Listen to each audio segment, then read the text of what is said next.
Hello everyone, hope you're doing well. I thought I'd do a video on the SBZ-12-3 LGS. This is obviously the main prize in the Battle Pass this time, and since we had the Battle Pass challenge to get 20,000 mission score with one of the Battle Pass vehicles, I thought I'd give it a go with the SBZ. This Battle Pass has gone really well for me, so I've been able to grind out a lot of it, and it feels pretty nice to be at that point. When it comes to the SBZ, it actually feels really nice to play. It's one of those vehicles which has a few weaknesses, but I think can actually be more useful than not compared to many others.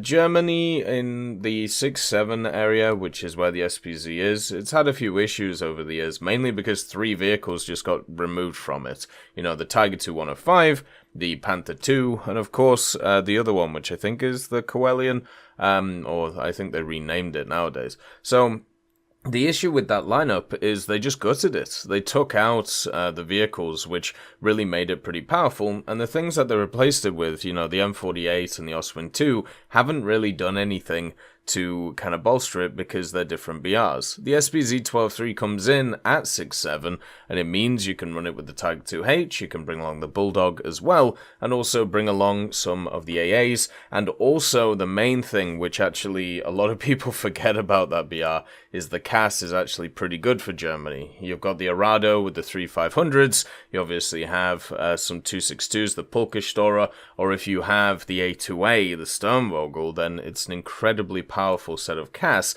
that you can bring in. So this vehicle facilitates that. Since it's a light vehicle and also it gets scouting, it also gets the airstrike mode. So bringing in stuff like the Arado with 3 separate 500 kilo bomb drops can be absolutely mental and just be able to just donk targets as you go. So let's talk about the vehicle itself, because its overall support aspect is just absolutely fantastic in the game for the lineup. But the vehicle itself has some stuff which is a bit up and down, and not entirely what you want for a light vehicle, but still works. The first thing is it obviously has this 106mm Recoilless rifle or cannon on the top of it. This is a positive and negative thing. So first of all, obviously it has a lot of pen with the heat, which is really nice. You know, that's never been an issue with the 106mm. If you aim for stuff like ammo, if you aim for stuff like a crew, you will always do damage with this gun. The velocity of the gun isn't the best, but also at the same time, with the changes they made to crew voices, you can just scout people or bino people and it will literally tell you the range. So you can just use that instead of, you know, having to worry about rangefinders.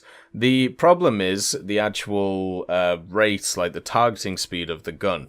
The traverse on the Recoilless rifle is really slow, and also the vertical, you know, like limits of it are not very good, and at the same time, even though once again it can go 360, it just takes ages to do so, and that's just no good at the end of the day.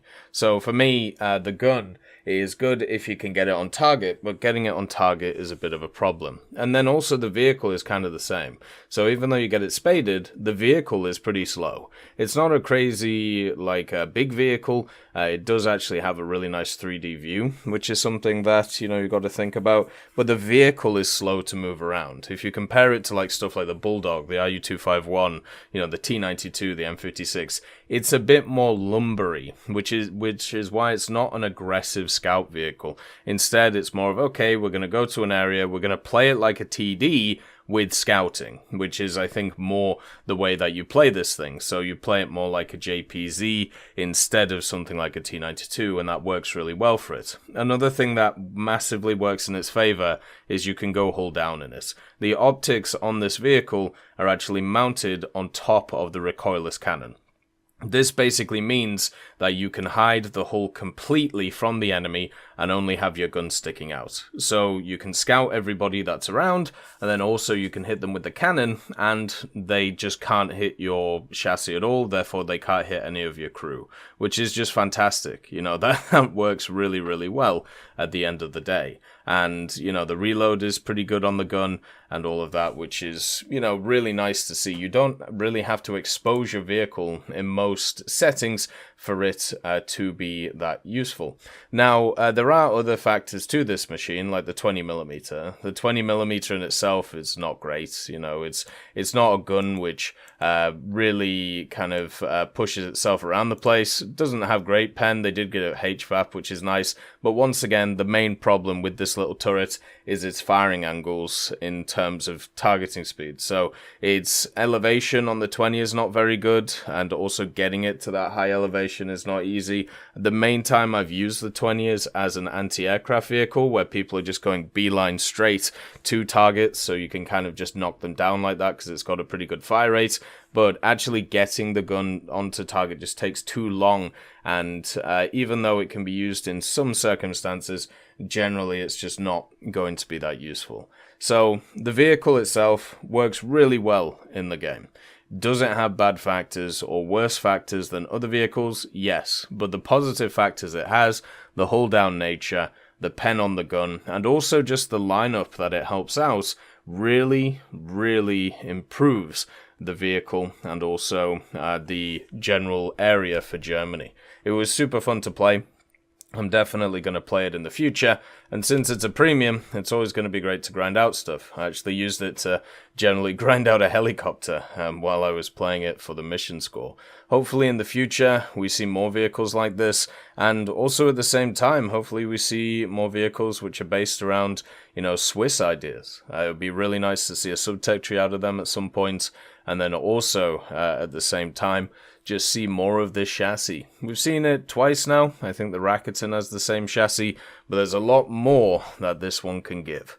As always, I hope you have a wonderful day, and I'll see you next time.